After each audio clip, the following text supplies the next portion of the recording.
Buenas noches con todos. El día de hoy vamos a empezar nuestro taller que tiene como título Información científica en ciencias de la salud. Para ello, vamos a tener en cuenta que van a presentarse 6 sesiones, de las cuales tienen que cumplir el 80% de las asistencias para poder obtener el certificado. Y en este caso, esta actividad se está dando a cargo de SOCIEM UPSJB y SOCIEM K, ambas tiene partícipes a su comité permanente científico.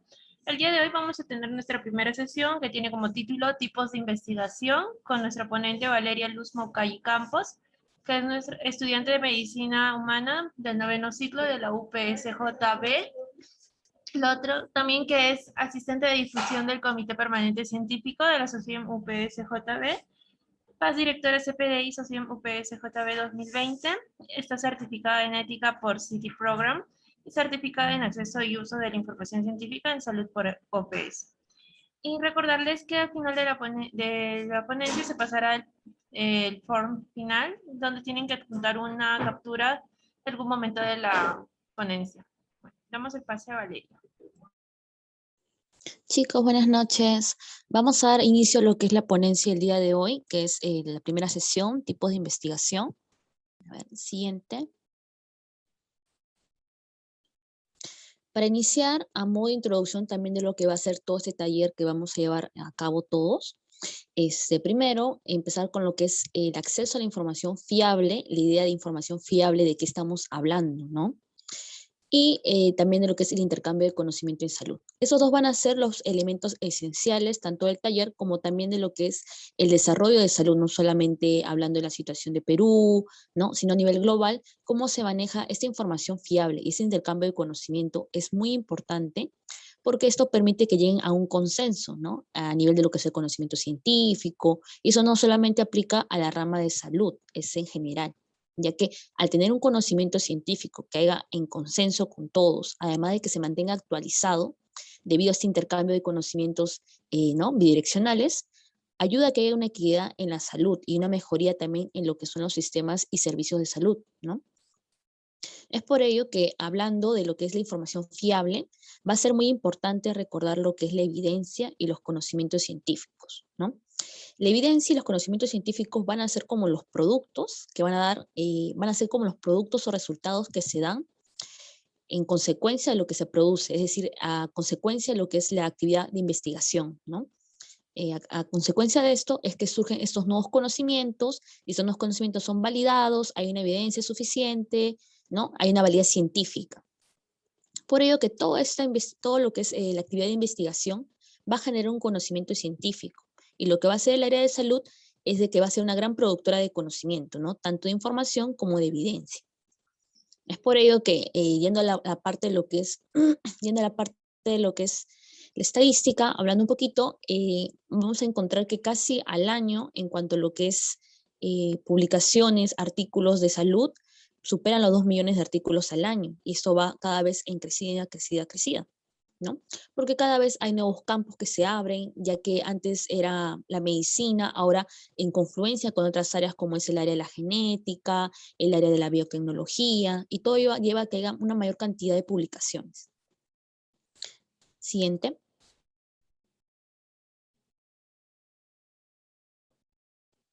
Pero va a suceder algo. Vamos a decir que no toda evidencia es igual de convincente, ¿no? Y la importancia del contexto. Mientras voy explicando esta parte, quiero que ustedes escriban en el chat, ya sea una idea o un ejemplo de por qué creen que el contexto va a ser fundamental al momento de dar lo que es el conocimiento o la evidencia o una información científica. Pueden poner un ejemplo o una idea que tengan al respecto. Bueno, siguiendo con eso, hablábamos de que no toda evidencia es igual de convincente, ¿no? Hay que considerar ciertos aspectos en cuanto ya sea la calidad, la aplicabilidad, ¿no? El conocimiento, la información, la evidencia, va a haber grandes diferencias. A ver, voy a ver si han escrito en el chat.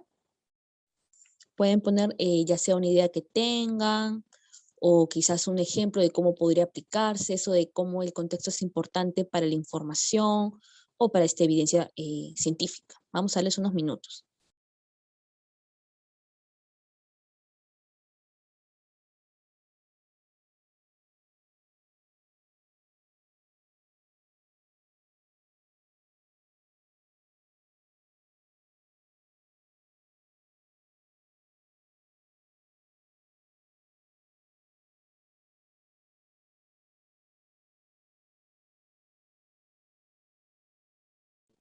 A ver, veo un mensaje, dice, porque nos ayuda a comprender a que nos enfrentamos en el ámbito de investigación, sí, está bien. ¿Alguien tiene otra idea también aparte de lo que es el contexto, en evidencias, un ejemplo?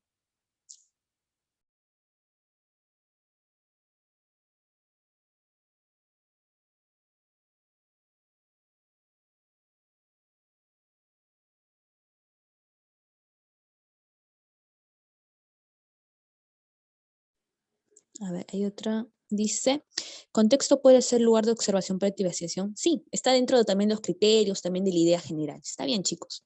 Ya. Y ya. Ahora sí, para hablar de lo que sería el contexto, ¿por qué va a ser fundamental? Y por qué va a ser más que nada una parte inherente, tanto la parte de la evidencia como el conocimiento generado en esta investigación, es para saber el grado de confianza que podemos atribuirle. Ya que tomándole un ejemplo para que ahí podamos entenderlo, es de que este conocimiento que hemos conseguido ha sido producto de una investigación que se ha dado en un contexto o en un lugar. ¿Qué pasa? Imagínense que nosotros tenemos los datos de una población en Perú. Estos datos se pueden replicar hasta cierto punto en otros lugares, ¿no? Por decir, en un país de Europa, un país de Asia, pero no va a ser lo mismo. ¿Por qué? Porque no tenemos las mismas realidades. Hasta cierto punto hay un consenso, pero siempre hay que buscar cómo individualizarlo a nuestra población. En los chicos que habrán llevado lo que fue el curso y también la parte de metodología, en lo que fue metodología de investigación, se habló mucho de este tema, de que siempre tenemos que buscar cómo individualizar a nuestra población. No va a ser lo mismo, a pesar de que sean dos poblaciones similares, va a haber ciertos criterios que van a producir de que tengamos que individualizarlo en este sentido. Por ejemplo, si nosotros tuviéramos lo que es, a nivel de la OMS, ya hay lo que son las guías prácticas clínicas, hay ciertos consensos. Pero estas, cuando tú vayas a lo que es a los sistemas de salud como tal, cómo lo manejan cada uno, va a variar, ¿no? Obviamente un país en el cual el dengue no es algo endémico, algo que se vea con gran frecuencia, sí va a tener sus guías prácticas clínicas, pero se van a referir más a las guías internacionales debido a que ellos como tal no es algo que sea endémico en su país. A comparación si fuéramos al caso de Perú, en el cual también se maneja el mismo conocimiento, pero el modo de aplicación, el modo en el cual nosotros manejamos con esa información debido a nuestro contexto, es decir, a nuestra realidad, va a ser muy diferente. Nosotros hacemos lo que es mayor seguimiento, porque sabemos que es endémico, tenemos lo que es ya los mismos doctores ya llevan un cierto nivel de práctica que pueden fácilmente reconocer los signos de alarma, saber si un paciente está teniendo una variedad de dengue, si tiene quizás un dengue hemorrágico, o sea, va a ser muy diferente alguien que siempre ha visto este tipo de experiencias en su realidad, en su contexto, alguien que solamente lo ha visto de manera teórica, a pesar que ambos manejan el mismo conocimiento. Por eso, el contexto va a ser importante al momento de manejar este conocimiento, esta evidencia, va a cambiar, ¿no? Si bien la investigación busca siempre de que al momento de realizar sobre todo los ensayos, busquen siempre salida de que sea replicable, de que tengan bastante explícito su metodología para que se puedan otra vez reproducir, ¿no? Estos tipos de investigaciones sean reproducibles, replicables. Al momento de trabajar con lo que es el contexto, no siempre vamos a tener los mismos resultados, ¿no? Por eso que hablamos que el contexto va a ser fundamental al momento de tener en cuenta cómo vamos a volver a traducirlo en otra realidad, en otro contexto, ¿no? Por eso que va a producir de que haya diferentes resultados en la investigación a veces. Quizás no van a ser grandes diferencias, pero ahí creo que hay una pregunta, a ver, dice, pero entonces la interpretación del investigador cambia el contexto y esos serían dos factores por los cuales no pueden tener evidencia convincente, sí. No, te explico. El conocimiento que nosotros conseguimos, a nivel de lo, por ejemplo, lo que les daba el ejemplo de la OMS, ¿no? Es un consenso que han llegado todos porque en todas esas realidades se ha mostrado el mismo resultado. Se ha visto de que sí se va a dar el mismo resultado, han llegado a ese consenso porque hay cierto grado de confiabilidad, es decir, sí o sí va a producirse el mismo resultado. Pero ¿qué pasa? De que haber ciertos conocimientos que en ciertas realidades o contextos no es que se van a cambiar o van a variar, sino que van a dar un resultado extra, un agregado, por así decirlo. Y de que ellos, por ejemplo, tomando el ejemplo de la tuberculosis.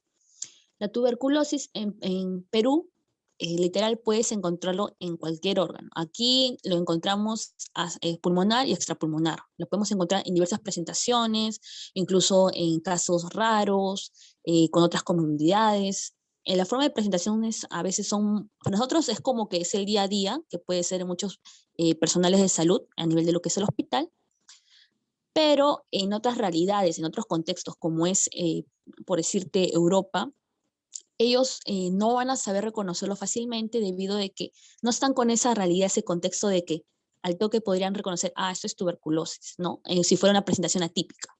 Por eso que este tipo de conocimiento, según su contexto, va a tomar una nueva, otra nueva, ¿cómo decirlo? Un valor extra, ¿no? Por así explicarlo. Va a tomar un valor extra según el contexto en que se encuentre. Más o menos sería por esa parte, cuando hablamos del contexto y el conocimiento, ¿no? Para nosotros va a ser un conocimiento que se trabaja el día a día, incluso tiene nuevas aplicaciones, debido a que vemos lo que es las nuevas variantes, ¿no? Pacientes multidrogresistentes, que no funciona la primera línea, la segunda línea, porque es parte de nuestra realidad. Pero en otros países no es de esa manera. Ellos trabajan más lo que es TBC pulmonar, y es que hasta ahí nada más pueden llegar a ver, pero no por ello quiere decir que el conocimiento que está ahí no es válido o no es útil, simplemente no se aplica a su contexto, no se aplica a su realidad, pero ese mismo conocimiento se mantiene. Bueno, ya pasando a lo que es el siguiente, dice, entonces esta evidencia es igual y convincente cuando se llega a un consenso general. Sí, va a haber guías prácticas, hay guías prácticas que es para una enfermedad. Por ejemplo, el manejo de lo que es la diabetes es universal, todos lo manejan de la misma manera. Y ya de manera individualizada, cuando haya, ¿no?, unas variantes, quizás el paciente presenta más resistencia o tenga algún tipo de comorbilidad. Pero nada cambia que se haya llegado a un consenso porque se ha visto que el modo del tratamiento se va a aplicar para todos, ¿no? Ese sería como que el consenso. Pero llevándolo a la realidad o al contexto, sería el valor agregado que tú le das. Por ejemplo, que este paciente, aparte de que tiene diabetes, tiene algún tipo de comorbilidad que dificulta manejar una guía que se había llegado a un consenso. Y ahí es donde surgen lo que son los reportes de caso, los casos clínicos, en los cuales surgen nuevas líneas de tratamiento para estos casos específicos. Porque resulta que en ese país, en esa región, hay esta dificultad, hay esta variación. Eso hace que se genere esta nueva información que en este contexto es muy útil, pero quizás en otros no, porque no se da el caso, ¿no? Eso sería más que nada. Listo, sí. Ahora, pasando a lo que es la evidencia, la información y el conocimiento. Como acá ven, había puesto artículos originales, comunicaciones breves como es la carta del editor, los artículos de revisión, los reportes de casos, las series de casos, ¿no? Todo ello englobado. ¿Qué va a pasar? Cuando nosotros tengamos lo que es la evidencia, la información, el conocimiento, todo esto va a ser producto de la investigación, como habíamos mencionado. Y va a haber diferentes métodos de investigación y por lo menos uno va a ser más apropiado que otro, de acuerdo al tipo de pregunta, es decir, a la necesidad y al objeto de estudio de la investigación. No va a ser lo mismo querer realizar, quizás tenemos la idea de hacer un trabajo, un artículo que va a ser prospectivo o va a ser retrospectivo, pero para ello tenemos que saber cuáles son los tipos de métodos o diseños de estudio para saber cuál es el más adecuado para contestar la pregunta de investigación que nos estamos planteando. Y esto también va de parte de si tú eres un investigador o si tú eres un usuario, ¿no? Es importante que conozcas ambos, tanto los tipos de investigación, los diseños metodológicos, todo va a ser importante en caso tú quieras generar lo que es un nuevo conocimiento. Es decir, estás tomando el papel de investigador. Pero también va a ser importante que tú manejes lo que son esta información debido a que tú estás tomando el papel también de usuario. Cuando tú vas a usar este conocimiento, cuando ustedes, por ejemplo, buscan lo que son artículos, pero tú quieres una presentación atípica, sabes que debo buscar un caso clínico, un reporte de caso para encontrar ese tipo de presentación atípica. Porque si voy a algo más general, sería una revisión quizás sistemática o quiero algo más enfocado, ¿no? Va a ser importante que entiendan de que ambos tienen necesidad de información. Uno va a producirla, otra va a buscarla, pero ambos manejan lo que es conocer qué tipo de investigación o qué diseño metodológico está englobando su pregunta de investigación, ¿no? Su duda, para que sepan cómo dirigirla correctamente y encontrar esa información, ¿no? Siguiente. Ya. Ahora sí, entrando a lo que son los tipos de investigación. Cuando hablamos del tipo de investigación, va a haber bastantes maneras de cómo clasificarlas, ¿no? Podemos clasificarlas según la modalidad, los objetivos, la forma de abordaje. Siguiente, vamos a ver cada una de esas clasificaciones y algunos ejemplos para participar. Empezando con lo que es la modalidad de la investigación, esta puede ser exploratoria, teórica, aplicada, de campo, experimental y bibliográfica. Cuando es exploratoria, esta va a tener el objetivo de lo que es una caracterización, es decir, un planteamiento inicial del problema, y va a constituir la primera etapa de todas las investigaciones científicas, ¿no? La teórica está más, está más enfocada en lo que sería ampliar generalizaciones, definir leyes más amplias, estructurar sistemas, modelos teóricos, relacionar hipótesis, es decir, dar la información teórica que nosotros manejamos, es ordenarla, sistematizarla de tal manera que sea más fácil digerir, ¿no? La modalidad de investigación que es aplicada, esta busca investigar, confirmar o rechazar hipótesis sugeridas por los modelos teóricos, ¿no? Es decir, es como llevar de la teoría a la práctica, se va a encargar esta, de ver cómo si esta teoría cumple con la realidad, con la práctica. Si en caso, si cumpla, la confirmará, en caso no, tendrá que rechazarla y plantear que haya nuevas hipótesis. La que es de campo, esta se basa en lo que es la observación de los hechos, tal cual ocurren, ¿no? Tal cual ocurren, tal cual lo va a registrar. No va a controlar las variables, ni las va a separar o intervenir en ellas, ¿no? Lo que ellos pueden hacer es describir los hechos tal como ocurren y percibir o estudiar lo que son las relaciones que se pueden establecer entre estas variables, pero de ninguna manera va a llegar a intervenir, ¿no? En experimental, esta se va a buscar lo que es crear condiciones para interferir en el surgimiento o la modificación de los hechos. Es decir, acá sí están jugando con las variables, ¿no? Y esto le va a permitir que puedan explicar fenómenos que se encuentren correlacionados cuando tú juegues con estas variables, ¿no? Por ejemplo, cuando ves causas y efectos, ¿no? Ese es el ejemplo más usado. ¿Qué pasa si yo esta variable la altero, la modifico para cierta población y no para la otra población para compararlas, ¿no? Eso sería un ejemplo. Bibliográfica. Esta recupera el conocimiento científico acumulado sobre el problema.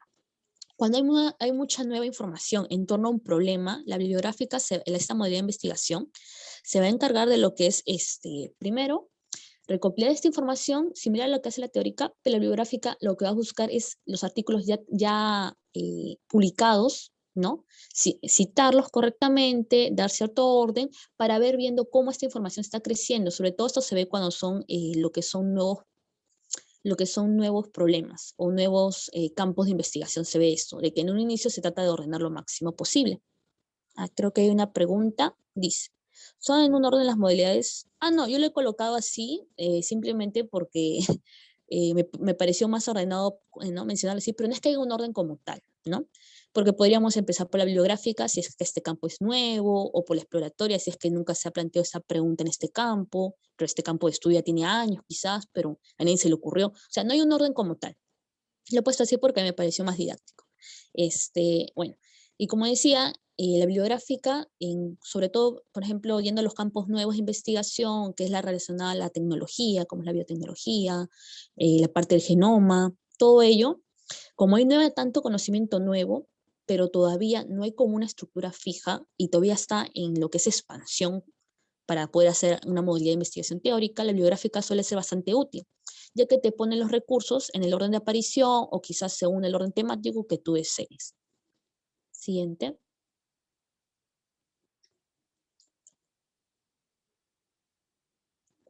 Ahora yendo a lo que son los objetivos de la investigación, según los tipos de investigación, haciendo la clasificación según los objetivos, tenemos 3, exploratoria, descriptiva, explicativa o analítica. La exploratoria se va a encargar de lo que es, va a proporcionar más familiaridad con el problema, es decir, lo que decíamos en la anterior, de que primero va a sondear, como así decirlo, va a sondear las aguas. Va primero a plantear el problema de investigación, quizás un problema que está en un campo ya nuevo o ya que lleva muchos años, pero lo que va a hacer es plantear esa pregunta, ¿no? Para ello va a estar lo que es la búsqueda bibliográfica, las encuestas, los estudios de caso, ¿no? Las revisiones, todo aquello. La búsqueda bibliográfica, primero, va a ser importante porque vas a ver qué tantos temas o qué tantas investigaciones ha tratado sobre este tema en particular. Quizás tu idea ya fue respondida, quizás tu hipótesis ya fue refutada, todo ello va a servir en la exploratoria para que tú vayas revisando, ¿no? Las encuestas van a ser una fuente primordial, lo que es, en cuanto a los objetivos de la investigación, que es el tipo exploratorio, debido a que te da en facto, o sea, en ese momento ya te da las respuestas, porque estás que las recoges directamente, ¿no? Igual que el estudio de caso, estás respondiéndote porque estás recogiendo toda aquella información en ese momento, directamente de la fuente, ¿no? Ahora, pasando a la descriptiva. Estos van a ser los hechos observados, registrados, analizados, clasificados, interpretados y interferencia del investigador. Lo que les decía, de que esta, a comparación, esta sería la observativa, ¿no? Como nosotros normalmente lo conocemos cuando hablamos de los tipos de investigación. Esta simplemente se va a encargar de observar y describir tal cual está. Van a registrar esa información, pueden llegar a interpretarla, pero en ningún momento van a llegar a lo que es jugar con las variables, ¿no? Manipular estas variables. No va a haber eso. Simplemente van a describir los hechos tal cual. Para ello se pueden usar lo que es la colección de datos. También igual que en la exploratoria se puede usar lo que es la encuesta o las observaciones sistemáticas, ¿no? El recojo de muchos artículos, buscar lo que es las coincidencias, buscar los datos, los resultados y llegar a realizar lo que es un ordenamiento sistemático. Ahora, yendo a lo que es la explicativa o analítica, esta busca los factores determinantes para que ocurra un fenómeno o una cierta situación, ¿no? Cuando hablamos de esto, la explicativa o analítica busca que las variables se correlacionen y den una causa-efecto. Es decir, cuando estas dos variables, yo encuentro que sucede tal fenómeno, ¿no? Encuentro que el paciente le produce quizás una taquicardia, o quizás hace la aparición de esta enfermedad. Yo tengo que buscar el por qué se está dando eso, así que puedo trabajar de diversas maneras, ya sea con grupos controles, casos y controles, ¿no? Todo aquello. Cuando vamos a la parte de las ciencias naturales, lo llaman como método experimental, y en el lado de las ciencias sociales llaman método observacional, pero ambas son explicativas o analíticas, ¿no? En el campo de las ciencias sociales, yéndonos un poquito más para el otro lado, ellos lo ven como el método observacional, ya que ellos observan lo que son los patrones de conducta, ¿no? Ahí entra bastante a tallar lo que es la psicología. Hay otra pregunta, creo, dice, ¿todas las modalidades entran dentro de los objetivos o debemos usar una modalidad con un objetivo? No, no, no, te explico. Sucede que al momento de hacer lo que es tipo de investigación, hay bastantes clasificaciones. Estoy mostrando una de las tantas clasificaciones, ¿no? Una clasificación era modalidad, otra era según el objetivo que tenga tu investigación, quizás tu objetivo de tu investigación es simplemente describir los efectos secundarios a un fármaco. Entonces según el objetivo, tu trabajo sería descriptivo, ¿no? Pero quizás el modo en que lo vas a realizar es primero realizando lo que es un trabajo de campo, vas a observarlo, pero no vas a jugar con las variables. Entonces, siguiendo al tipo de investigación según la modalidad, sería de campo, porque estás observando tal cual ocurre, ¿no? Simplemente son formas en las cuales tú puedes clasificarlas, pero no es que una esté incluida dentro de otra, ¿no? Porque son dos tipos de clasificación diferentes, pero sí tienen características similares. Bueno, siguiente. Ya, según lo que es, este es otro tipo de clasificación de los tipos de investigación. Este es según la forma de abordaje, ¿no? Aquí tenemos lo que es la cuantitativa y la cualitativa. Cuantitativa va a traducir los números, las opiniones e informaciones para ser clasificadas y analizadas, ¿no? Estas se usan generalmente lo que son las técnicas estadísticas. Por ejemplo, si tuviéramos en la parte de epidemiología, sobre todo se maneja lo que es la cuantitativa, lo que es el número de incidencia, las prevalencias, o también cuando hacen encuestas sobre qué tanta frecuencia tienen de algún tipo de síntoma, algún tipo de signo, todo aquello, usando lo que son las técnicas estadísticas, toda esta información la hemos traducido en números, ¿no? En porcentajes.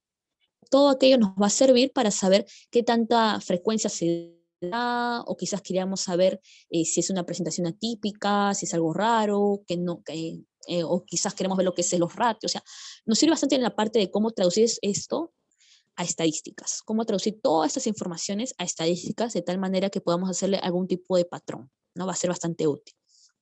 Ahora, si fuéramos por la parte cualitativa, esta busca que los estudios tengan aspectos específicos, particulares, y también van a estar aplicados a grupos que van a ser específicos, ¿no?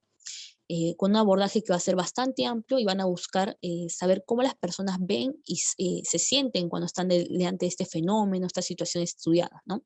Aquí se aplican los métodos de observación, de encuesta, lectura, ¿no? Esta vendría a ser casi la mayoría de los artículos de investigación, ¿no? Cuando hablamos de cualitativa, hablamos de descripción, hablamos de cómo afecta esto a la vida diaria, podemos hablar de casos particulares, por ejemplo, de un paciente con psoriasis, serie de casos de psoriasis, ¿no? Le preguntamos la parte clínica, cuando empeora, toda esta información teórica la podemos basar en métodos de observación, no tenemos necesariamente que intervenir, simplemente estamos describiendo, también podemos pedir estos datos mediante lo que son las encuestas para saber la sintomatología, y también puedo obtener la mente lo que son lecturas, es decir, revisiones ya de trabajos ya hechos previamente. Siguiente. Creo que hay otra pregunta, dice, ¿debemos usar una forma de abordaje? No, puedes usar ambas. Puedes usar tanto cuanti como quali, no hay problema. Ninguna es mejor que otra tampoco. Simplemente son formas en las cuales tú puedes trabajar. Siguiente. Ahí está.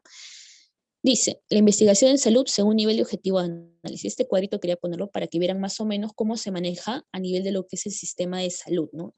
Porque siempre que hablamos de tipo de investigación, hablamos más de manera individual, ¿no? Cuando tú eres un investigador o cuando estás buscando la información, lo hablamos más de manera individual. Pero para lo que es investigación a nivel de sistemas de salud, es decir, si hablamos, por ejemplo, de un sistema de salud nacional o quizás a nivel de departamentos, ¿cómo lo manejan? Primero vamos a ver lo que es a nivel individual y subindividual.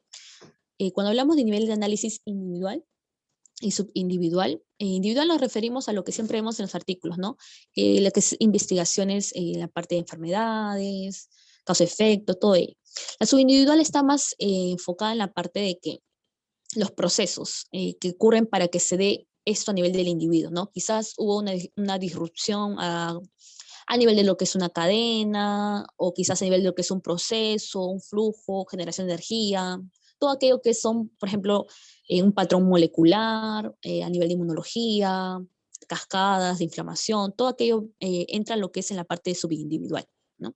Por eso, los objetos de análisis. Las condiciones van a ser, primero, trabajamos con lo que es investigación biomédica, ahí se ve bastante lo que es cuando trabajan con lo que son otros campos, ¿no? Y también cuando hablamos de subindividual, hablamos un poco más de, primero, con lo que no es tanto personas o humanos, ¿no? Hablan más lo que es con animales, los estudios experimentales, porque estamos trabajando con patrones moleculares y primero, antes de pasar a lo que son humanos, se usa lo que es subindividual. Creo que hay otra pregunta, dice procesos. ¿Son las variables a usar en lo subindividual? No entiendo tu pregunta. ¿Son las variables a usar en lo subindividual? Los procesos son las variables a usar en lo subindividual. Ahí. No, no. Te explico. Todo lo que estaba comentando de lo anterior, de lo que era formas de abordaje, todo ello son clasificaciones, nada más, nada más. Ya. Ahora pasando a lo que es individual, subindividual, ¿en qué estábamos? Ya. Por ejemplo, en la investigación biomédica hablamos de lo que son, por ejemplo, patrones moleculares. Todo ello va a ser importante porque nos da la respuesta, es decir, la investigación clínica. Nosotros antes de poder, por ejemplo, cuando veamos lo que son clases de fisiopatología, para ahí ponerlo en ejemplo para entenderlo un poco mejor, la fisiopatología sería la condición o el requisito previo a que tú lleves semiología, ¿sí o no? ¿Por qué? Porque primero tienes que saber cómo es que se da esta respuesta, esta investigación, esta parte clínica, estos signos, estos síntomas, ¿a qué se deben? Si vamos a la parte de la fisiopatología. Algo así sería la investigación médica a la investigación clínica. La investigación biomédica sería como la fisiopatología, es decir, cómo es que se está produciendo esta enfermedad. Quizás hay un problema a nivel de la cascada inflamatoria, o hay una sobreexpresión también de lo que es la inflamación, ¿no? Esto provoca que se dé esta enfermedad, se presente de esta manera, estos síntomas, este signo. Y de esa manera es como relacionamos la investigación biomédica con la investigación clínica. Una ve la parte subindividual, es decir, a nivel de patrones, a nivel de lo que es la célula, ¿no? A nivel del endotelio, a nivel de lo que es la célula. Y el otro ve a nivel de lo que es el individuo, es decir, ya la enfermedad como tal. Eso ya sería la investigación clínica, ¿no? Ese es normalmente es cómo se trabaja la investigación. Pero en lo que es a nivel de investigación en salud, ellos ven más lo que es la población, porque obviamente son un sistema y tienen que ver por todos los individuos. Y como no pueden ver por cada individuo, tienen que tratar de trabajar con toda esta población, ¿no? En este caso, si el nivel de análisis es poblacional, Aquí entra lo que es la investigación epidemiológica y la investigación en sistemas de salud, ¿no? ¿Qué va a ocurrir? Una cosa va a ser la investigación epidemiológica, que es el general, ¿no? Lo que les decía el ejemplo del OMS. A nivel general, hay datos de epidemiología sobre muchas enfermedades. Puedes ver, por ejemplo, el porcentaje, cuál es más, si hay una enfermedad que es más común en mujeres que en hombres, a qué edad se da, todo eso es a nivel general. Puedes encontrar esa información en, ¿no?, organizaciones como la OMS, la OPS, porque ven a nivel poblacional de muchos países, ¿no? Pero cuando vamos a lo que es la investigación del sistema de salud, es decir, a nivel de lo que es una nación o cierto nivel de territorio, más pequeño, no como la otra que es a nivel de continentes, aquí se maneja la investigación de los sistemas de salud. O sea, esa información que se generó primero, la investigación epidemiológica, que es general, engloba a todos, lo que van a hacer las investigaciones en sistema de salud, van a usar esa información y van a estudiar cómo esta se ve en su realidad, en su contexto. Es lo importante del contexto, la realidad, ¿no? Porque puede ser de que a nivel global, puede ser de que se vea más común una presentación, pero sucede que en ese país no, es lo contrario. Pero no por ello significa que está mal, o sea, la información que se generó de manera general. Simplemente que esta va a cambiar según su contexto. Por eso que va a ser importante primero tener datos a nivel global para ir a lo particular, ¿no? En este caso, las investigaciones del sistema de salud, porque ya tienen la que es esta investigación epidemiológica que se ha hecho en un todo, cosa que cuando lo aplican a su realidad, realizan sus investigaciones en base a su sistema de salud, van a ver si esta varía o no, o si es como, si esta varía o no, ¿no? En caso quizás no se presente de la misma manera, hay algún tipo de variante, como puede ser en el caso de muchas las enfermedades, por ejemplo, de lo que es, a ver, el ébola, por ejemplo, el ébola en lo que es la parte de África, hay ciertas regiones que va a variar, a pesar que es la misma enfermedad, varía porque en alguna es más agresiva, en otra demora más días, en otra ya tiene mayor cantidad de lo que son variantes, ¿no? Todo esto va a englobar lo que es la parte de la investigación en sistema de salud. Cada país y también incluso cada región va a variar según cómo vea esta investigación, va a variar demasiada la información. Pero no por ello significa que la investigación que en un inicio se generó, es decir, esta investigación que engloba datos globales, esté incorrecta, simplemente que va a variar. Hay una pregunta, dice, entonces el objetivo de análisis es cómo tu objeto de estudio lleva tu investigación y se determina por muestreo poblacional. Mm, sí, no, a ver, o sea, depende de tu investigación. Si tu investigación está viendo, a ver, un ejemplo, estás haciendo una investigación sobre, a ver, no sé, sí, no se preocupe, estoy pensando en el ejemplo, a ver, para que englobe todo. Usa la tuberculosis porque es la que más se puede usar en estos casos, porque engloba bastante. Por ejemplo, si vemos lo que es en el caso de la tuberculosis, que es tu estudio, tu trabajo de tuberculosis en tu comunidad, ¿no? Por decir así. En tu comunidad, con tus vecinos, quieres hacer ese trabajo. ¿Qué tan prevalente es? O cómo ver si hay algún tipo de presentación atípica. Tú estás todavía decidiéndolo, ¿no? Quizás quieras hacer una presentación atípica si quieres hacer un reporte de caso.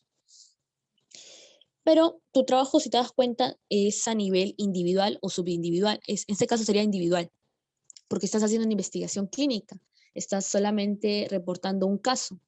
En cambio, si tú hicieras lo que es a nivel de toda tu comunidad, es decir, quizás más de un distrito, dos distritos, este aquí podría ser un trabajo a nivel de análisis poblacional, en este caso podría ser útil para lo que es tu DIRESA, ¿no?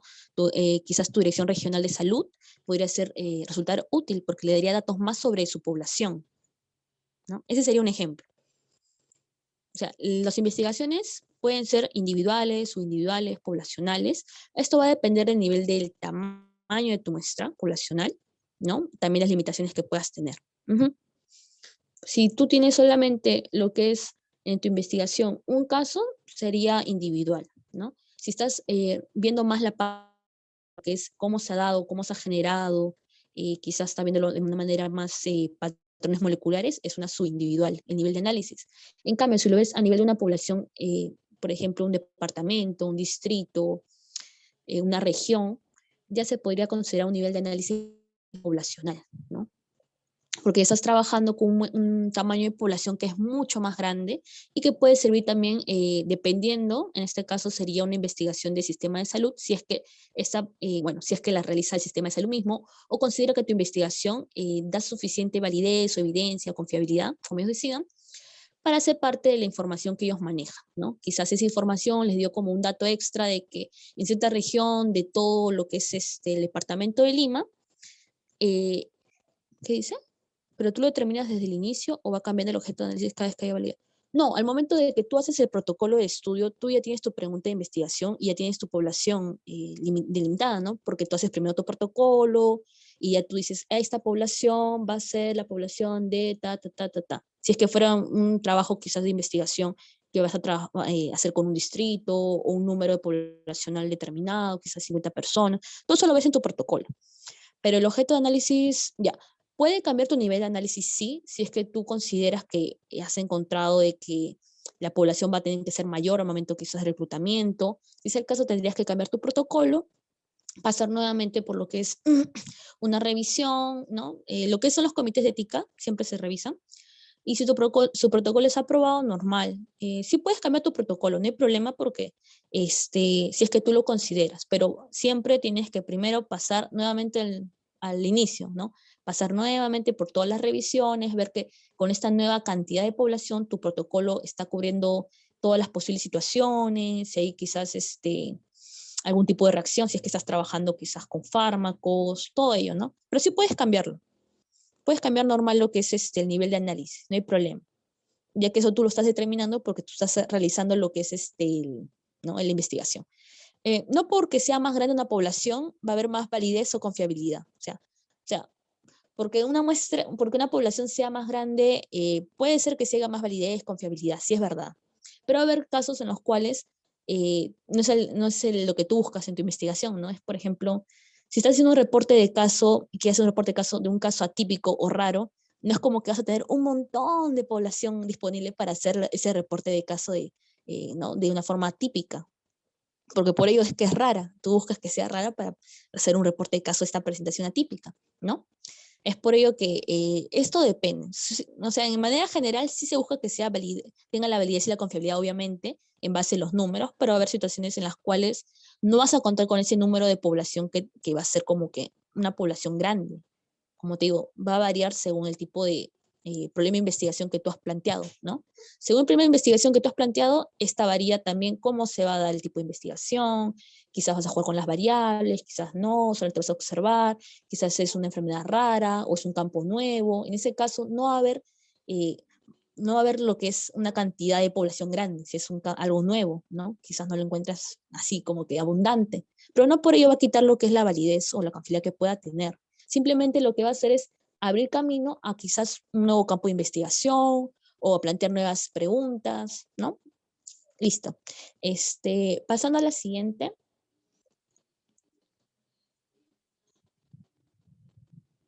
Ya, ahora yendo a lo que es en el área de salud, ya los tipos de investigación, normalmente se suelen dividir en dos grupos, las experimentales en laboratorio in vitro y las que son epidemiológicas o poblacionales, ¿no? Yendo a lo que son las experimentales en laboratorio, estas se realizan con animales.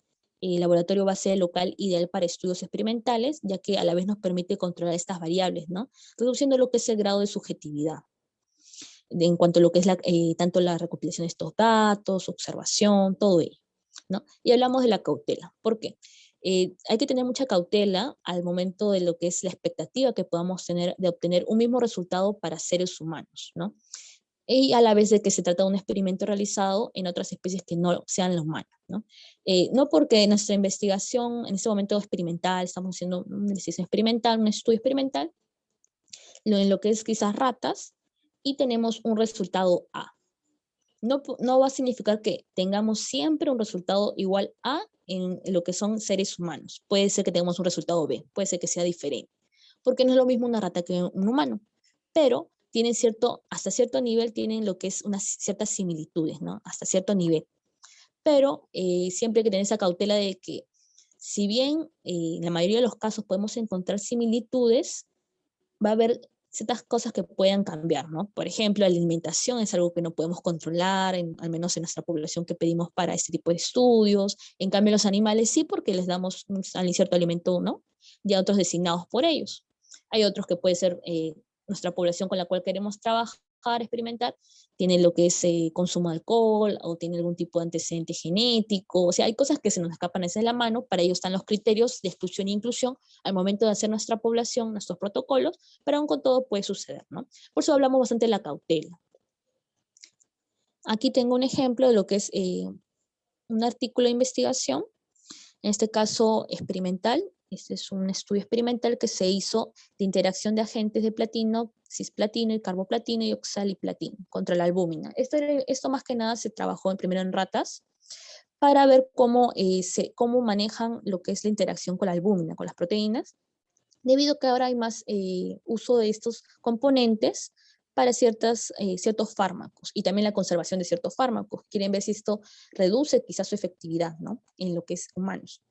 Pero antes de utilizarlo en humanos, lo utilizan en ratas, ¿no? Para ver que no haya efectos secundarios, como intoxicaciones o algún tipo, para que esto no afecte cuando quieran hacer, ¿no? Cuando quieren replicarlo en humanos.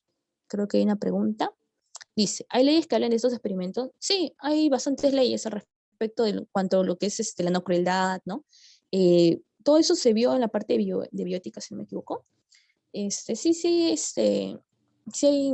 sí hay reglamentos, si no me equivoco. Sí, sí hay. Sí hay. Respecto a lo que es cómo trabajar con los animales, porque si bien ellos están brindando de cierta manera una función importante, ¿no? La de no, ¿cómo decirlo? La de no, de que no haya a llegar un daño en los humanos, de cierta manera también tienen que protegerlos, ¿no? A ellos. En el caso de ellos es más que nada enfocado en lo que es la no crueldad, ¿no?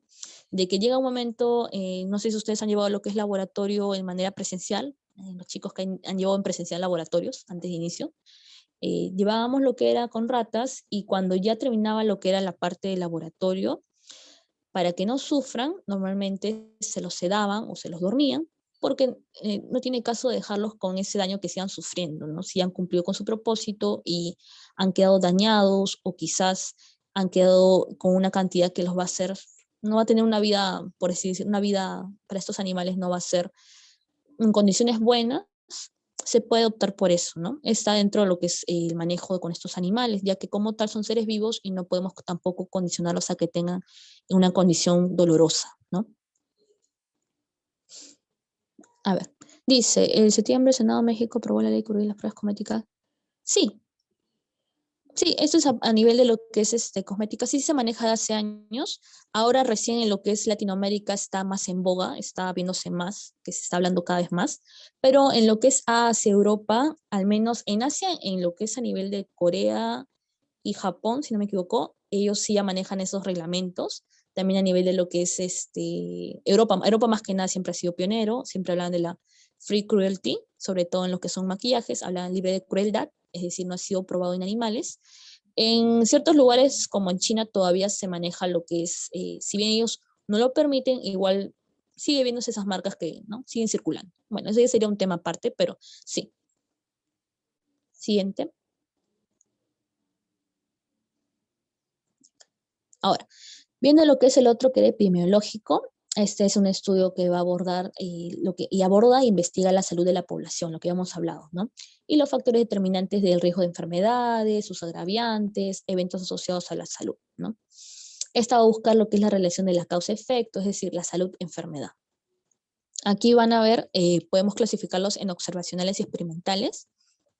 Aquí he puesto un ejemplo que es un estudio que se hizo epidemiológico a nivel de China. En este caso era COVID-19 en niños, ¿no? Aquí lo que hicieron fue hacer lo que es mediante encuestas online, buscar qué tantos niños a nivel de ciertas poblaciones, ya que estaban en cuarentena, tampoco podían acercarse a hacer las preguntas, así que fue mediante links online, bastante lo que se trabajó al inicio de la cuarentena en lo que fue China, para saber cuántos niños por familias había enfermos o tenía algún tipo de presentación, ya que en un inicio se pensaba que los niños no se veía como las mismas reacciones que en los adultos, ¿no? Y en ese momento fue bastante útil porque permitió recoger bastantes datos a nivel de su población. Siguiente. Ya. Aquí habíamos comentado de que los estudios epidemiológicos en el área de salud podían ser divididos también o clasificados en observacionales y experimentales, ¿no? Aquí he puesto un comparativo para que veamos las diferencias, ¿no? Tal como dice ya ¿no? Su nombre, experimentales, ya tenemos la idea de que va a haber una intervención, es decir, aquí va a haber una intervención directa del investigador en, en lo que es la relación analizada, ¿no? Una de las variables va a ser modificada o la mano del investigador va a intervenir. En cambio, en observacionales no va a haber eso, ya que observacionales se va a limitar a lo que es tal cual observa, tal cual va a describir. No va a ser subjetivo en ese sentido de que va a haber quizás algún tipo de modificación en la variable, el investigador va a querer jugar con ellas, no. Simplemente tal cual se ve el fenómeno, tal cual se va a describir, ¿no? Ahora, la distribución de la muestra de los grupos, ¿no? En el caso de las observacionales, ya trabajamos con un grupo ya delimitado, especificado desde el inicio, ¿no? Por decir, vamos a ver un estudio de pacientes con psoriasis. Ahí ya tenemos ya lo que es el grupo de estudio, ya está delimitado, ponemos un rango de edad, ¿no? Ya todo ello, ya sabemos con quién vamos a trabajar desde un inicio para poder solamente proceder al recojo de datos. En lo que son experimentales, va a ser un poco diferente debido a que tenemos que intervenir en una variable. Así que vamos a tener lo que es el llamado grupo control y el grupo control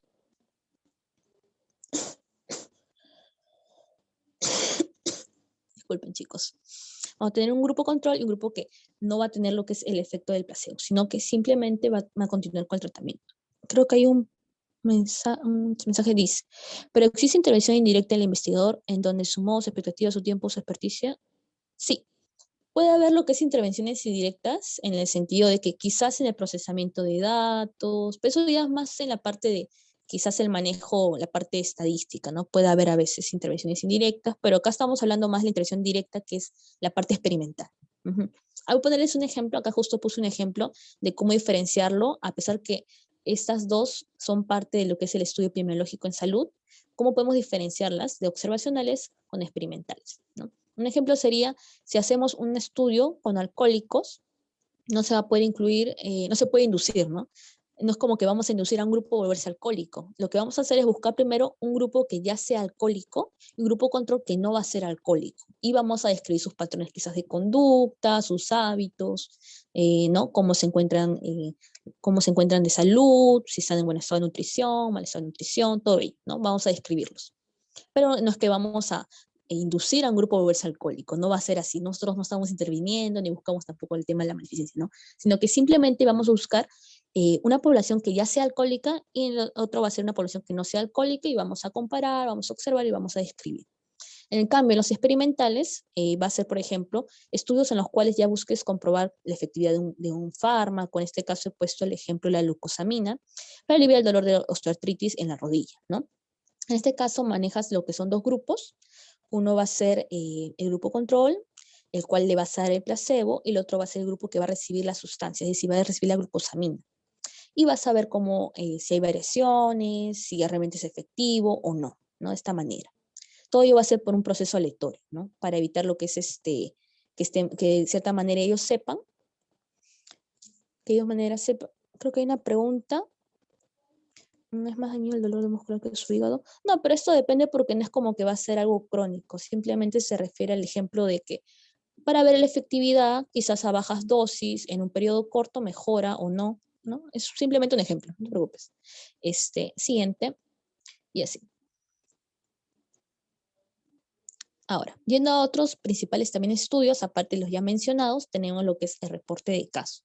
En el caso de reporte de caso, va a ser una descripción detallada, ya sea de uno o algunos casos clínicos, estos generalmente de un evento clínico raro o una nueva intervención en una enfermedad ya conocida, ¿no?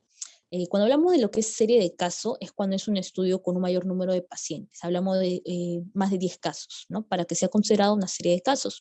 Este puede ser retrospectivo o prospectivo, es decir, podemos tomar en base a datos ya a casos que se han realizado en el pasado, quizás vamos a los archivos de un hospital, buscamos ciertos pacientes que tengan los criterios que nosotros queremos para hacer nuestro reporte de caso, o podemos hacerlo en el presente, es decir, pasando lo que es visita médica, Queremos encontrar ese tipo de pacientes, vamos siguiéndolos, viendo cuál es su evolución, todo y vamos haciéndolo parte de nuestro reporte de caso, ¿no?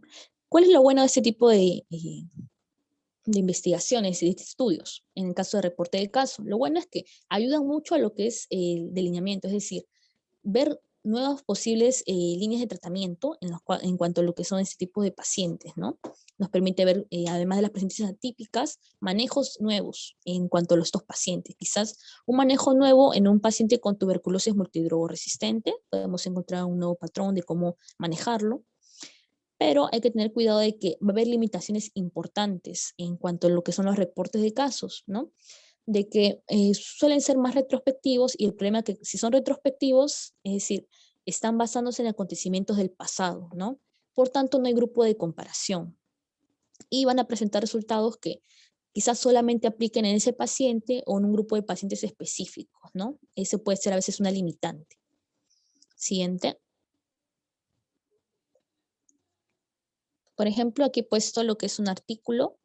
Este es un reporte de caso y revisión de literatura. Este es un estudio retrospectivo en el cual se ha revisado a lo largo de los años a nivel del sistema de salud de México lo que fue la luxación de codo en niños, ¿no? Acá mencionaban de que no había una literatura en consenso, más que nada era para dar a conocer la experiencia que tienen los médicos al manejo de lo que es luxaciones, luxofracturas en niños, ¿no?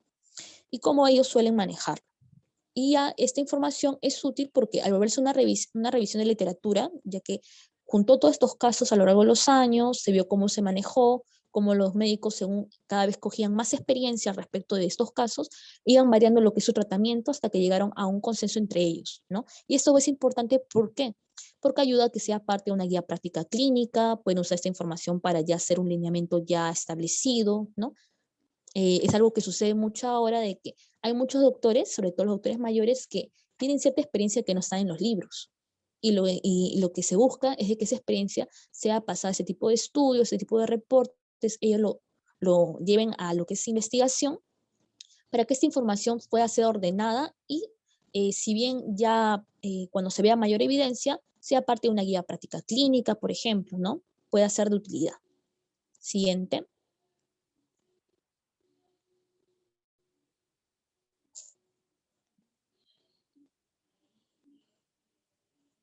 Otro más, en cuanto a los estudios, tenemos lo que son de prevalencia, incidencia. Estos van a medir la frecuencia de ocurrencia de una enfermedad en un determinado tiempo y espacio. Los de prevalencia van a medir cuántas personas están enfermas, es el total, ¿no? Cuántas personas están enfermas. Y la incidencia se va a encargar de lo que es medir cuántas personas quedarán enfermas, es decir, nuevos casos. Ahora, ¿qué pasa con esto de prevalencia e incidencia? ¿No? Lo que tiene a favor de lo que son ese tipo de estudios es que son de fácil realización, son económicos y son bastante útiles para la salud pública, ya que permite evaluar y planear programas de control de enfermedades, ¿no? Pueden ver de que hay cierta prevalencia de dengue en estas regiones, o están viendo quizás un rebrote porque hay una incidencia, es decir, hay nuevos casos, hay un brote quizás. Eso le ayuda a que sepan cuándo programar estos controles de enfermedades en ciertas regiones, ¿no? Pero lo que sí tiene en contra esto de que no va a servir para determinar enfermedades raras porque obviamente la cantidad va a ser menor, ¿no? Siguiente. Aquí he puesto lo que es un caso en el cual un artículo que se llama Incidencia y prevalencia de lesiones por quemaduras en menores de 20 años. Este es un caso, este de aquí es un artículo en el cual más que nada detallaban lo que era a lo largo de lo que son menores de 20 años, buscaban datos desde el año 2011 para ver qué tanta incidencia había, es decir, cuántos nuevos casos había.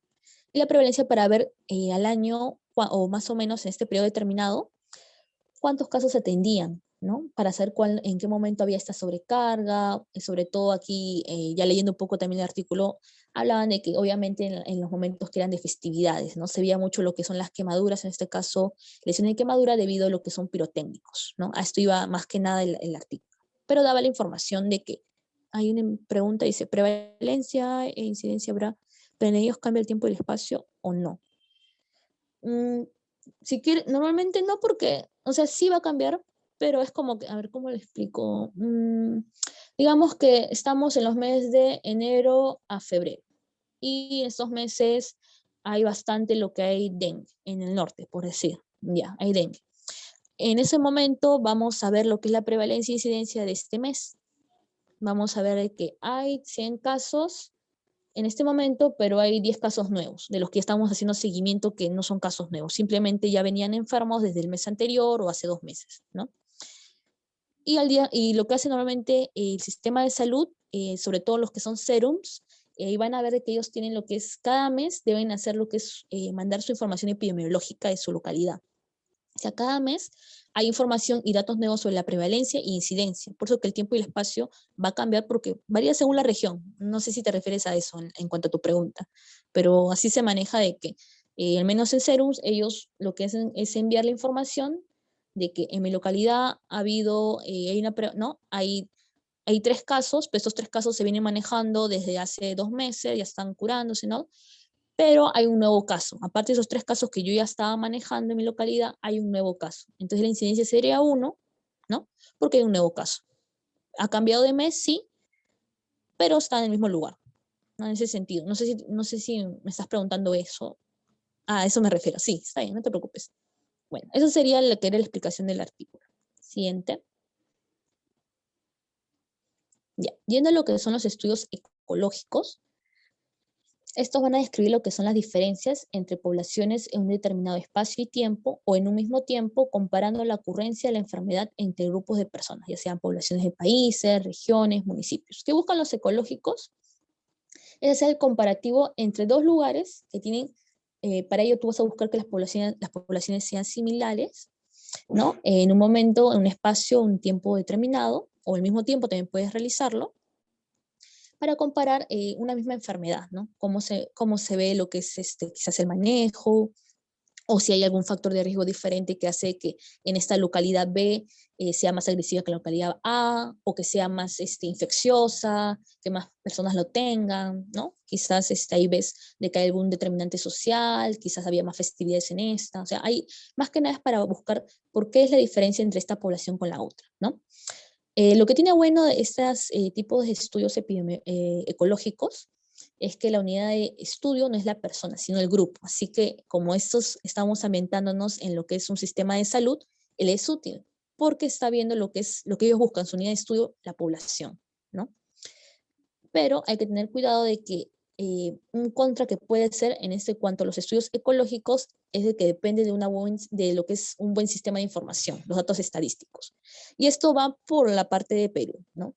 Perú, si bien ahora está que poco a poco se pone a digital, por así decirlo, mucha información estadística, en las localidades más alejadas hay archivos que datan desde los años 90, incluso en hospitales en Lima, tienen archivos que todavía no se han vuelto digitales. Y tienen mucha información sobre lo que son este tipo de estudios, ¿no? Y esta información, ¿cómo la podemos pasar a digital? ¿Cómo la podemos compartir rápidamente para que sepan, mira, en esta localidad se está manejando de tal manera? O sea, ¿cómo podemos hacer que esta información llegue a otros? Si es que no hay un buen sistema de información de por sí en Perú, ese es un problema que suele haber, ¿no? Sobre todo en lo que son las zonas más alejadas, ¿no? Ese sería un contra. Siguiente. Aquí he puesto lo que es un artículo, también un estudio. Este es determinantes sociales y desigualdades en la incidencia de tuberculosis en América Latina y el Caribe, ¿no? Esta más que nada ve los determinantes sociales, ¿no? Esto bastante se ve en la tuberculosis, de que la aparición de nuevos casos se ve mucho por los factores que hay sociales y económicos, ¿no? En las zonas de mayor pobreza, saber mayor incidencia de tuberculosis, por el tema de la anemia, de que no tienen acceso a condiciones sanitarias adecuadas, a una alimentación adecuada, ¿no? Este es un ejemplo. Siguiente.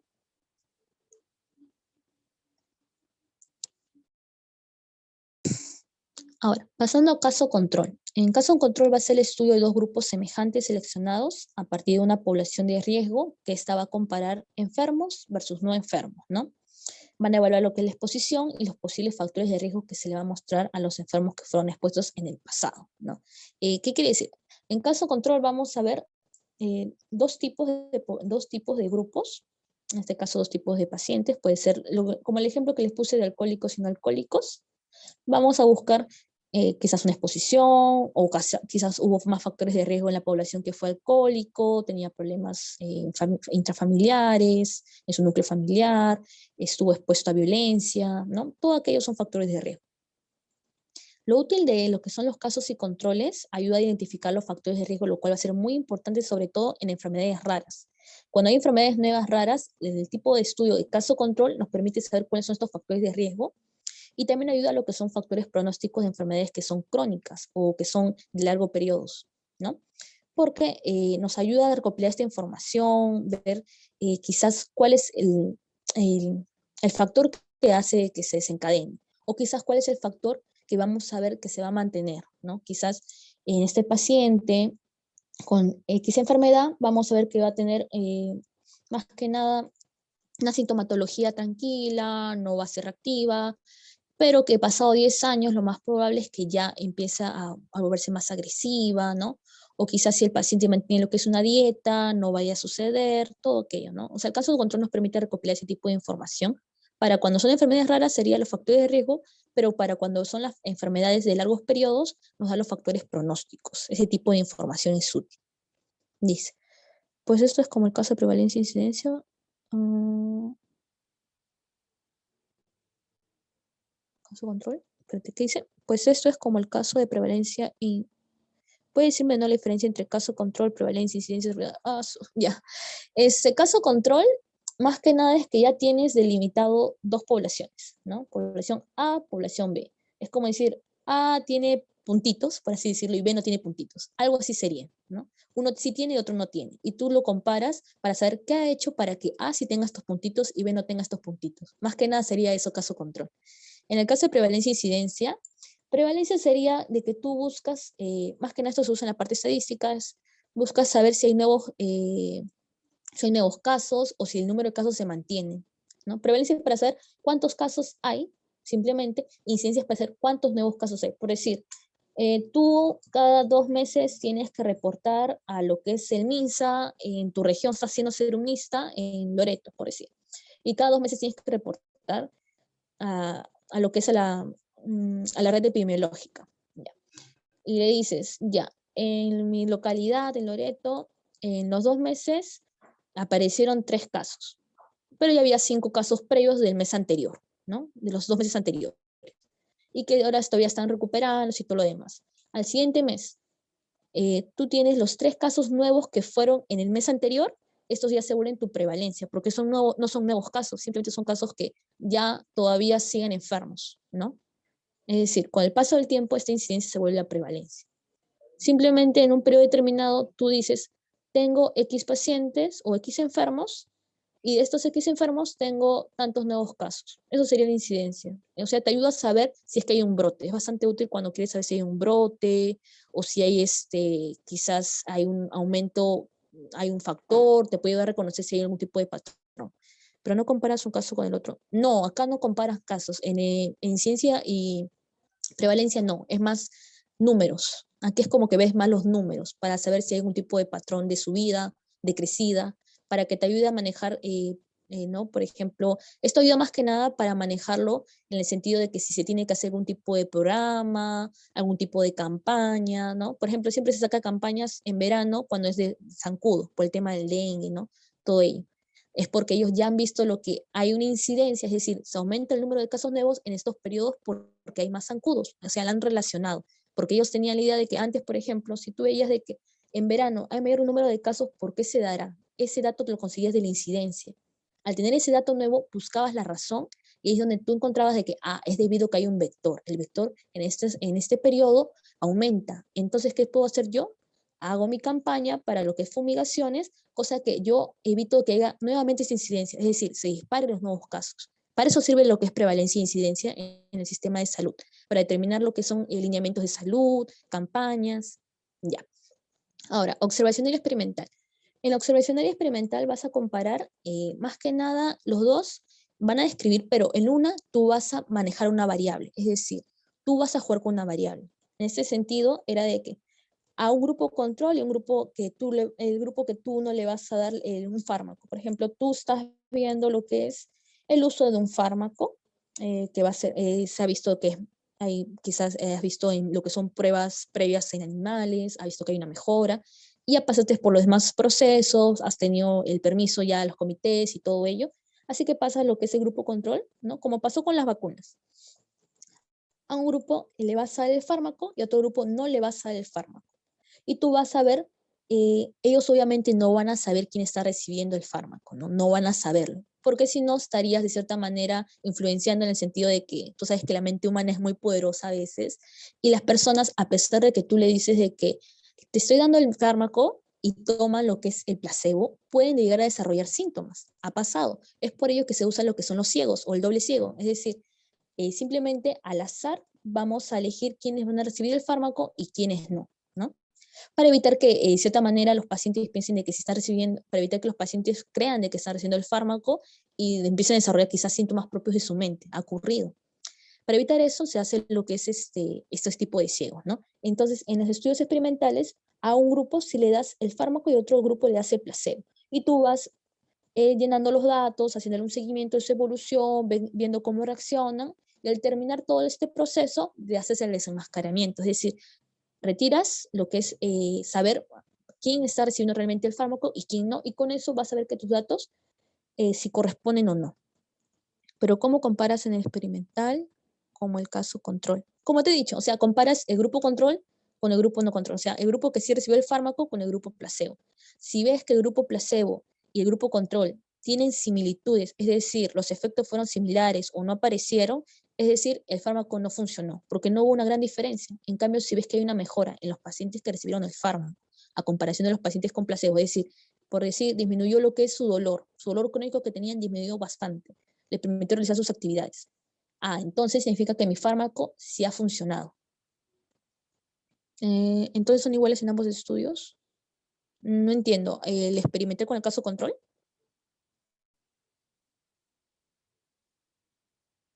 No, son diferentes. Porque el caso control ve poblaciones, en general ve poblaciones, y es más para el parte de salud. En cambio, y lo que es caso control es más para causa-efecto, es más para en fármacos, jugar con variables, o sea, es diferente, ¿no? Uno se usa más en el sentido de que el caso control es más útil para factores de riesgo, lo que te decía, factores de riesgo, factores pronósticos, ¿no? Enfermedades raras. O sea, es más para responder otro tipo de pregunta. Una pregunta más en la parte de factores de riesgo, hacer, porque acá no estás jugando con la variable, estás simplemente observándola en caso control. Tú solamente estás viendo lo que es comparar. O sea, en caso control tienes una población, lo que te decía, que tiene puntitos y una población que no tiene puntitos. Y lo que tú vas a hacer es buscar qué ha hecho que esta población A tenga los puntitos y que la población B no tenga los puntitos, nada más. En cambio, en el experimental, lo que tú estás haciendo, estás manipulando una variable. En caso de control, tú no estás manipulando una variable, tú estás observando y evaluando y estás describiéndolo. En cambio, en experimental, tú estás dándole a una población, a un grupo, estás dándole un fármaco o estás modificando su variable, sus condiciones, estás que lo cambies en ese sentido. En cambio, en caso de control, no. Tú simplemente tienes estos dos grupos seleccionados y tú vas a compararlos, vas a observarlos. Listo. Siguiente. Acá está lo que es este artículo. Este es de prevalencia del síndrome metabólico en pacientes con psoriasis. La psoriasis es una enfermedad que es de larga data, ¿no? Tiene periodos de latencia grandes, ¿no? Hasta que aparezcan. Entonces, aquí han hecho lo que es la prevalencia del síndrome metabólico para ver, más que nada, ayuda a lo que son identificar factores de riesgo que puedan hacer de que la psoriasis tenga quizás un pico, es decir, saben que en la psoriasis hay momentos en los cuales la persona puede estar, no tiene los síntomas, en el sentido que la descamación, todo ello, no hay mayor problema, pero hay momentos en los cuales se pone reactiva, ¿no? Entonces, ¿cómo podemos identificar este tipo de factores? Es mediante lo que son los casos y controles. Vamos a ver de que en un momento determinado, por qué se está produciendo de que esta persona tenga otra vez como que una fase reactiva, ¿no? Para ello vamos a tener que hacer estudios que van a ser de larga data, eso también es contra. Creo que alguien es una pregunta, o han abierto el micro. Bueno, ya. Y así. Siguiente. Ahora tenemos cortes. En cortes va a ser estudios que también van a ser observacionales, longitudinales, prospectivos, en el cual un grupo de personas va a ser seguido por un largo tiempo, ¿no? ¿Qué sucede con este tipo de estudios, los estudios de corte? Nos ayuda bastante a establecer, por ejemplo, lo que son etiologías, también factores de riesgo, ¿no? El problema va a ser de que los cortes demoran demasiado, porque tienes que seguir a una población determinada, a un grupo de personas por un gran periodo de tiempo. Es demasiado el tiempo que demora y el problema es que suelen ser muy caros, ¿no? Para lo que es el sistema de salud, para poder realizarlos. Siguiente. Aquí he puesto lo que es un ejemplo, un artículo. El de aquí es riesgo cardiovascular asociado al consumo de antiinflamatorios no esteroideos, asociado al consumo de AINES, ¿no? Y aquí, si ven, aunque es justo resaltado que el periodo fue del 2008 al 2012, es decir, durante 4 años han seguido a esta población, ¿no? Para poder saber si había algún tipo de riesgo asociado o no al consumo de antiinflamatorios no esteroideos, este tipo de pacientes que tienen un riesgo cardiovascular. Pero si se dan cuenta, si ha durado 4 años, significa que han tenido que usar bastante recursos, bastante inversión, pero en este caso lo han hecho porque quieren saber si puede ser parte de sus lineamientos, es correcto que ellos parte de su práctica clínica, es decir, sus guías prácticas como, ¿no? Como sistema de salud, es bueno recomendarlo o no. Ya han hecho un estudio de 4 años y ahí determinan si es o no para poder ponerlo o no, ¿no? Siguiente. ¿Se puede hacer un estudio de corte con poco tiempo, 1 o 2 años mínimo? Sí se puede hacer, pero normalmente los estudios de corte suelen ser más largos, la verdad. Suelen ser 3, 4 años, suelen ser un poco más largos, porque tratan de recoger la mayor cantidad de información porque quieren ver cómo evoluciona, ¿no? En lo largo del tiempo, por lo que son tan caros. Ya, yendo a lo que es ensayo clínico randomizado, ya casi vamos a acabar. Estos son cuando los participantes del estudio van a ser distribuidos de manera aleatoria para una intervención, ¿no? O para otra. Como el ejemplo de casos y control que era como el ejemplo experimental, ¿ya? Que es tratamiento farmacológico y placebo. Y en este caso los grupos van a ser acompañados también por un periodo de tiempo, van a ser analizados para buscar hallazgos específicos, todo aquello que va a ser definido al inicio del estudio, ¿no? Cuando tú haces tu protocolo, ¿qué estás buscando? Todo eso va a ser definido al inicio. Lo que tiene a favor lo que son los ensayos clínicos randomizados es que son ideales para evaluar eficacia e intervenciones terapéuticas, ¿no? Lo que sí, también, igual que las cortes, son muy costosas, ¿no? Demoran demasiado tiempo y a veces son imposibles de realizarse por el tema ético, ¿no? Por cuestiones éticas o que hay casos raros para lo que nosotros queremos realizar y es difícil conseguir esta población y aparte de lo que es el largo periodo de seguimiento que tiene que realizarse, ¿no? Siguiente. Aquí tenemos lo que es un artículo que era efectos de esteroles vegetales en la reducción del colesterol plasmático. Aquí también, esto fue realizado con un grupo control, un grupo experimental, una estrategia, ¿no? Había una estrategia terapéutica para ver cómo está mejorado o no lo que es la disminución del colesterol plasmático, si esto realmente ayudaba.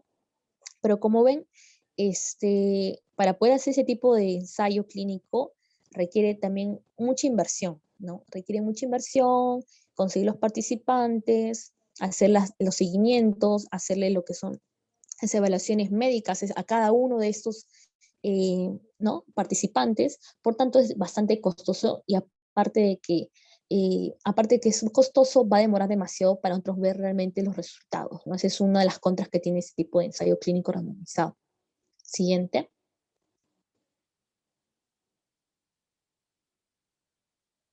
Ya. Ahora yendo a lo que son, aquí a modo de resumen he puesto lo que es los estudios epidemiológicos que hemos estado hablando. Ese es un intento, ¿no? De lo que es todos los principales estudios epidemiológicos. Acá están lo que es observacionales, experimentales, aquí para que ya, creo que tienen algunas dudas los chicos.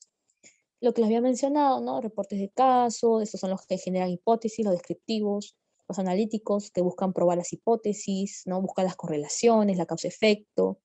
Los ensayos clínicos randomizados son bastante útiles para las terapias, los nuevos lineamientos de farmacología, en una enfermedad, ¿no? Acá están los estudios de incidencia, ecológicos o poblacionales, las de cohorte, casos control, ¿no? Están todos ellos. Siguiente. Ahora tenemos lo que son los estudios primarios y secundarios. Este es, ¿no? Otra forma en la cual los estudios pueden ser clasificados o divididos, ¿no? Este es otro tipo de clasificación que también hay. Podemos clasificarlos según primarios y secundarios. Primarios hablamos de investigaciones originales, ¿no? En las cuales los datos han sido recolectados o las variables han sido observadas y analizadas en el estudio por el investigador. Y van a estar relacionados a la aplicación de intervenciones, si es que fuera un estudio experimental, o puede ser solamente observaciones, si fuera un estudio observacional. Es decir, ha sido de primera mano la recolección. Ese estudio, tú has ido al lugar, has recolectado estos datos, los has observado, o quizás has hecho un estudio experimental y tú has encargado de dar lo que es las variaciones, ¿no? A esta variable, has encargado de modificarla. Aquí entran lo que son los reportes de caso, en los estudios de prevalencia que estás observando, los ensayos clínicos ya que juegas con las variables, los estudios de cohorte, caso control, todos ellos son estudios primarios. En cambio, en los estudios secundarios, aquí se usa estudios que ya existen, ya publicados, y lo que vamos a hacer es seleccionar las mejores evidencias y en base a eso vamos a llegar a conclusiones a partir de estos estudios primarios, ¿no? En base a lo que ha sido nuestra revisión. Aquí entran lo que son las revisiones sistemáticas, narrativas, integrativas, ¿no? Las guías clínicas, ya que esas son más que nada, hemos buscado ya estudios que han sido publicados, estudios primarios, y en base a eso vamos a establecer conclusiones. Siguiente.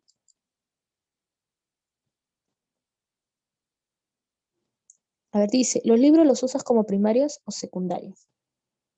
A ver, los libros, si es un libro, por ejemplo, en tus estudios, los libros, ya, yendo a la parte de mis estudios, yo los uso como, bueno, son secundarios, ¿no? Porque los libros los libros que son, por ejemplo, el que yo uso, por ejemplo, lo que es uno que se llama protocolo, justo se llama protocolo clínico, que es una guía rápida, se basa en lo que son libros que detallan muchas partes de lo que es la fisiopatología, hablan mucho de la clínica, hablan hasta de histología, todo ello. Lo que hace este tipo de libros es de que lo condensan, simplemente toman lo principal, ¿no? En este caso. Eso podría ser una analogía. Ya. Yendo a lo que son las revisiones, vamos a ver tres tipos de revisiones. Va a ser las sistemáticas, las no sistemáticas y las integrativas. Hablando de las sistemáticas, estas van a reunir de forma organizada los resultados de los estudios primarios. Estos van a estar relacionados con una intervención específica, con una aplicación de método explícito. Cuando hablamos de explícito es que el método es conocido. Y si es conocido cómo se ha dado todo ¿no? Cómo se ha dado este estudio, significa que va a ser reproducible y va a ser sistematizado en la búsqueda, ¿no? Podemos rápidamente encontrarlo y podemos también replicarlo. Lo bueno de este tipo de revisiones sistemáticas es que van a ser útiles para integrar datos de estudios realizados en separado, es decir, nos va a ser útiles sobre todo, por ejemplo, queremos encontrar sobre algún tipo de tratamiento, algún tipo de intervención, para buscar si hay resultados que son coincidentes, es decir, buscamos artículos originales en los cuales se hayan utilizado X fármaco, ¿no? Y hacemos una revisión de todos los artículos que sean de X fármaco y buscamos de que hay semejanza en los resultados en sus pacientes, ¿no? Que hubo una mejoría, que hubo una mejoría. Es decir, con esta revisión sistemática hemos llegado a una conclusión de que el uso del fármaco X sí da resultados favorables en la población, en los pacientes, ¿no? Nos ayuda a llegar a ese tipo de conclusiones. Pero el problema, el contra que sí le daría es del que no es tan fácil como piensan, ¿no? No es tan fácil de llegar o realizarlo. ¿No? Puede ser un poco dificultoso. Ese es uno de los contras que tienen las revisiones sistemáticas, porque actualmente en lo que es el Internet hay muchas dificultades para limitar nuestra información, ¿no? Hay demasiada información nueva cada día. También está el problema de que muchas veces estos métodos no van a ser totalmente explícitos, algunos van a ser de paga, está el problema de la información de paga, ¿no? Hay ciertas limitantes que pueden tener al momento de tú querer hacer una revisión sistemática, no se puede alcanzar toda esta información. Esa es una de las limitantes que pueda tener. Creo que hay una pregunta. Estudios realizados en sistemáticas y comparas con tu investigación. ¿Prefiable y válido para comparar en tu investigación? ¿Hablas como que hacer una revisión sistemática previa a los antecedentes? Sí, porque al momento de tú hacer tu trabajo de investigación, ciertas formas haces una revisión, ¿no? Porque tienes que saber si tu pregunta de investigación ya fue antes por alguien ha sido planteada y respondida. Quizás tu idea de investigación, tú dices, quiero hacer esta idea de investigación, pero al momento de hacer la búsqueda bibliográfica ves que alguien ya lo pensó antes que tú y ya lo respondió. Entonces tu investigación ya sería redundante porque ya fue respondida. Entonces tú podrías quizás hacer lo que es modificarla, quizás poner una nueva variable o describir alguna otra parte de la enfermedad, hacerla novedosa y diferente. Eso es lo que siempre se busca en el momento de hacer lo que es la investigación. ¿Qué puedes tú aportar de nuevo, no? O en todo caso darle un punto de vista diferente. Uh-huh. Ya, pasando a lo que es el otro, que era no sistemáticas. Este va a ser un resumen de estudios primarios, también van a ser similares a las sistemáticas, solamente que acá el método de búsqueda y la selección de datos no están estandarizados ni explícitos, ¿no? Aquí más que nada en la sistemática se llama narrativa. Aquí no estamos buscando lo que es, como en a diferencia de la otra que era una variable en específico, una intervención en específico, porque queremos ver una línea de tratamiento. No, aquí la no sistemática o narrativa es por ello que también va a ser mucho más fácil de hacer. Es más como una revisión de una literatura, por así decirlo, ¿no? Vamos a buscar todo sobre este tema y vamos a ordenarlo y estructurarlo, ¿no? Por ejemplo, vamos a poner primero un concepto, el cuadro clínico, por decir una enfermedad, factores de riesgo, todo ello vamos a ordenarlo de cierta manera, ¿no? Vamos a hacer una revisión de toda la literatura y vamos a ordenarlo, cuáles son los últimos lineamientos que se trabajan, si hay algún cambio en lo que es su tratamiento, todo ello, vamos a ordenarlo. Pero no es como, pero el problema de esta, a pesar que es mucho más fácil de hacer que la anterior porque es muy, ¿cómo se llama? A diferencia de la anterior que es mucho más, más complicada de realizar por el tema del que decía, que tiene que ser más específica, esta no es tan específica, así que es más fácil de hacer. El problema es de que va a ser demasiado general, ¿no? No vas a poder... no vas a poder abarcar toda la literatura disponible que hay sobre esa enfermedad y condensarla en una sola revisión. Eso no se puede dar. Por eso que muchas veces cuando tú busques una revisión sistemática, no sistemática, una revisión narrativa de un tema determinado, puede ser de que no encuentres, por ejemplo, si buscas infecciones por micobacterias, ¿no? En otorrinos, ya, buscas, haces una revisión literaria, buscas, y puede ser que está toda la información que te puede servir para tu trabajo, ¿no? Quizás está la parte de conceptos, presentación, etiología, lo que es tratamiento, diagnóstico, examen físico, tiene varias cositas. Pero ¿qué pasa? No tiene lo que es quizás una parte que a ti te interesaba, ¿no? Es algo mucho más específico. Obviamente porque no van a poder abarcar todo. No es como que vas a hacer un libro tampoco. Trata de limitarse a un artículo, pero al ser una revisión tan extensa, va a haber puntos que se le van a escapar, ¿no? Siempre va a ocurrir eso. Ahora, integrativa. Las revisiones integrativas van a ser el método en el cual se proporciona lo que es una síntesis, es decir, un resumen del conocimiento en un tema determinado. Y la incorporación de su aplicabilidad a los resultados de los estudios, ¿no? Es decir, vamos a llevar lo que es un determinado tema a la práctica. Es decir, esta teoría la vamos a llevar a la práctica y vamos a agregar estos resultados a nuestra revisión. Es decir, esta revisión va a tener la parte teórica y cómo se ve reflejada en la práctica, ¿no? Esto se está viendo cada vez más en las revisiones, sobre todo cuando haces revisiones en lo que es, por ejemplo, uso de determinada intervención o tratamiento o opción quirúrgica, y ponen lo que son bastantes cuadros, o sea, empiezan con la introducción y después ponen cuadros de según et al, y ponen ahí de que utilizaron tal técnica y los resultados, y ponen el siguiente, y van poniendo así, ¿no? Y nos ayuda bastante porque nos da un análisis de las aplicaciones de los resultados, cómo se da en la práctica clínica, nos da bastantes alcances, ¿no? Y actualmente esa es la que se está viendo cada vez más en las revisiones, ¿no? Es la que, como por así decirlo, está de moda, es la que se ve cada vez más porque nos permite mantenernos actualizados en cuanto a la parte práctica, ¿no? Nos da de paso a lo que es la parte teórica nueva y también nos da lo que es la parte práctica, cómo se ve aplicada, ¿no? Pero como todavía está como, cada vez se está viendo en nuevos campos, todavía no hay una metodología fija, por así decirlo. Siguiente. Ya para concluir, chicos, con lo que es todo lo que ha sido tipo de investigación, y sobre todo en el contexto de lo que es sistemas de salud, ¿no? Lo importante va a ser de que, según tu tipo de pregunta de investigación o tu hipótesis, va a haber un diseño de estudio, una metodología que va a ser la más apropiada, ¿no?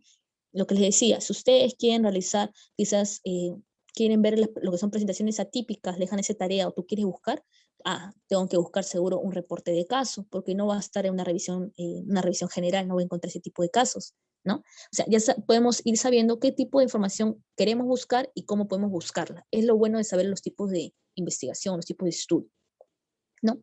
¿Y qué va a ser más importante de que, más allá de que ustedes se memoricen toda esta clasificación que hemos visto de lo que es de tipo de investigación, lo que va a ser más importante es de que el investigador, en caso tú te estás produciendo el conocimiento, así como el usuario, es decir, el que está buscando este conocimiento, sepan cuáles son los principales estudios epidemiológicos o cómo tú puedes plantear correctamente tu pregunta, es decir, qué tipo de estudio es que puede responder mi pregunta de investigación. Eso va a ser más importante que ustedes sepan reconocer, ¿no? Para que les ayude al momento de su búsqueda, ¿no? De conocimiento o el momento que ustedes quieran hacer algún tipo de investigación. Eso va a ser lo importante, que sepan cuáles son las facilidades, los pros y contras de cada estudio. Siguiente. Eso sería todo, chicos. En un momento van a enviar el pase de lista por el chat. Sí, gracias Valeria. Bueno, si tienen alguna duda pueden escribirla por el chat o por medio del micro y Valeria va a estar respondiéndoles y en 2 minutos vamos a enviar lo que es el pase de lista que va a estar abierto hasta las 10:10.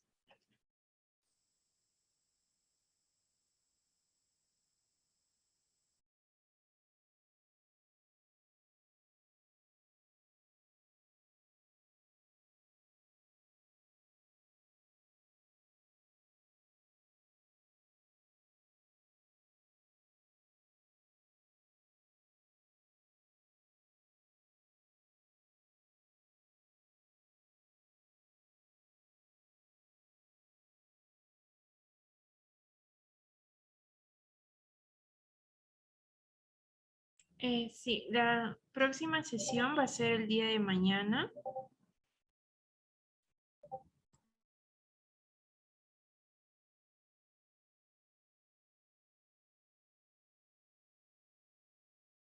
Va a ser el día de mañana a las 7 p.m. que va a tener como tema necesidad de información.